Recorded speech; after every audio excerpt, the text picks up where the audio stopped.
Kia ora. Welcome to this explainer, specially crafted for our fellow animal care advocates right here in Aotearoa, New Zealand. Today we're exploring a massive, really fascinating shift in how we understand our horses. We are moving completely away from those old models of mechanical dominance. So let's just dive right into it. We're going to unpack the profound biophysics of equine energy fields, focusing heavily on empathetic connection, somatic awareness, and that incredible, invisible language passing between you and your horse every single day. Now, we have to start by acknowledging a pretty frustrating reality for a lot of dedicated handlers. You know the feeling, right? You walk out to the paddock, your intentions are entirely pure, you just want to hang out, yet you hit what feels like a literal invisible wall. Maybe your horse won't let you catch them, or they get to a certain distance and just stop. They're radiating resistance. Equine experts often describe this as the distinct sensation of being buzzed off by a horse's energetic boundary. And look, it can feel deeply personal, but as we'll see today, it's actually a precise, measurable, biological response to their environment. So, here is our roadmap for today's explainer. We'll start by defining equine VEF, then look at the heart's transmitter and the mirror of human emotion. After that, we'll decode some hidden clues in body language, tackle why we must honor the no, and wrap up with actionable techniques for somatic healing. Okay, Section 1. What exactly is equine VF? Let's move from mysticism straight into the biophysics. For the longest time, having an intuitive connection with horses was just written off as horse whispering or, something vaguely mystical. But science is finally catching up. We're shifting away from a Newtonian understanding, where the horse is viewed basically as a machine of bones and muscles to be controlled, toward an Einsteinian understanding of animals as incredibly complex, energetic networks. And this brings us to a core definition. Vibratory Energy Frequencies, or VEF, refer to the actual, measurable rate of energetic oscillations emitted by living systems. At a cellular and subatomic level, literally everything vibrates. Understanding VEF means recognizing that everything, including the physical and emotional states of our horses, operates on specific frequencies. When these frequencies are in harmony, the animal feels safe and regulated. But when they're dysregulated by physical, chemical, or emotional stress, that's exactly when we see disease, anxiety, and those so-called problem behaviors. Now, you really have to consider the sheer scale of the equine energy field here. Scientifically, using specialized imaging equipment, we know a human's energy field extends roughly 3 feet out from our physical body. But a horse's field, it extends up to 15 feet. I mean, that is 5 times the size of ours. To put that into perspective, this massive difference perfectly explains why horses are so uniquely sensitive to our presence and our emotional states long before we're even close enough to touch them or even speak a single word. You are stepping into their energetic space way, way before you ever clip on a lead rope.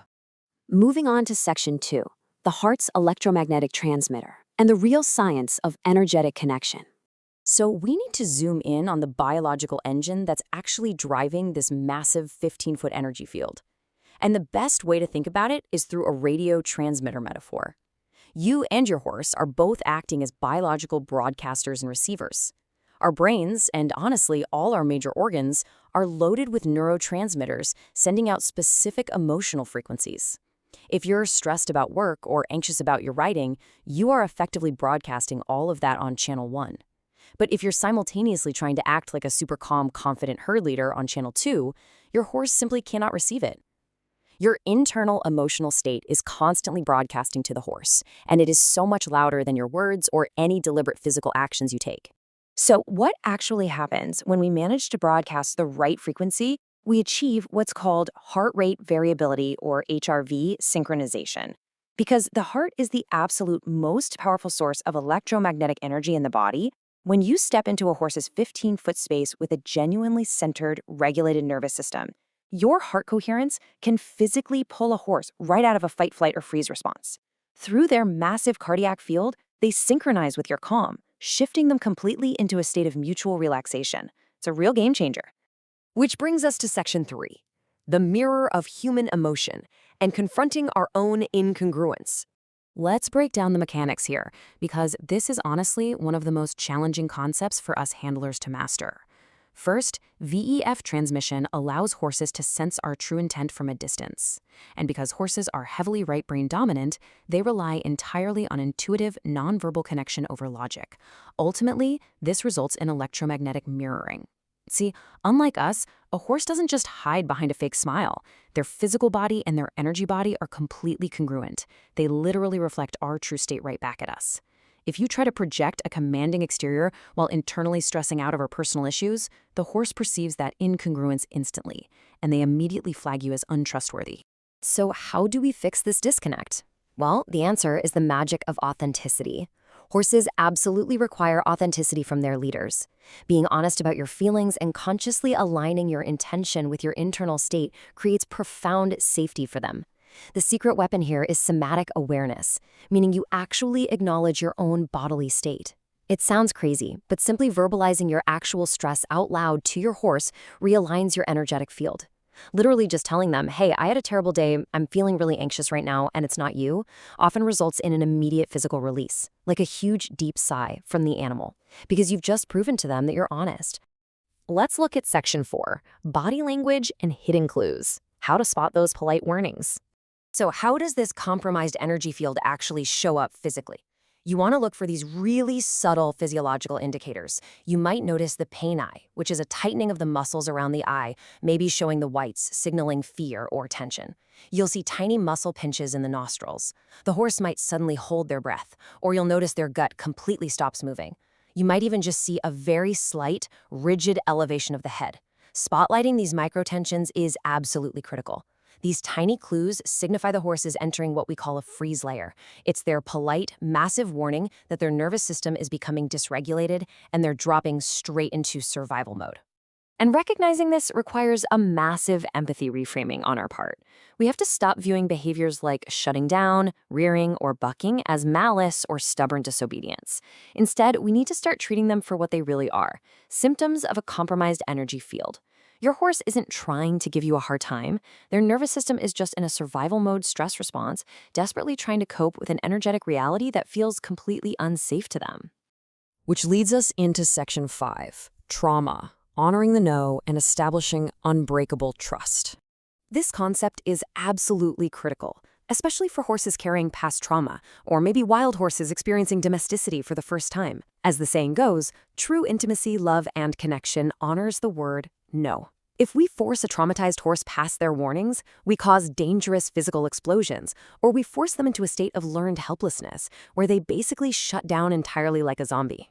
But as advanced equestrian methodologies have proven time and time again, allowing a horse to set boundaries when they are mildly stressed is the exact mechanism that builds rock-solid trust. Think about human relationships. Trust is built when your boundaries are respected, right? It's exactly the same for the horse. Honoring their no when they're just mildly anxious guarantees they'll actually listen to your direction later when they're in a blind panic. In daily practice, this means we must avoid flooding. Flooding is when you overwhelm the horse with stimuli until they just stop reacting. It is incredibly damaging. Instead, we want to utilize trigger work. You approach the horse, and the absolute second you spot that freeze layer, the pinched nostril, the held breath, that invisible 10-meter boundary we talked about, you stop, you acknowledge their no, and you calmly retreat. By stepping back the moment a horse communicates a boundary, you prove your empathy. You prove you're a safe presence, and over time, this effectively dissolves that invisible buzzing wall. And finally, Section 6, Techniques for Somatic Healing and Rebalancing the Energetic Field. So let's look at the actionable steps you can literally take today to help a traumatized or stressed horse heal. These 3 steps form a holistic state management system. Step 1, regulate your own human nervous system. Ground yourself before you even enter that 15-foot energy zone. Step 2, vocalize your true emotional state to achieve authenticity.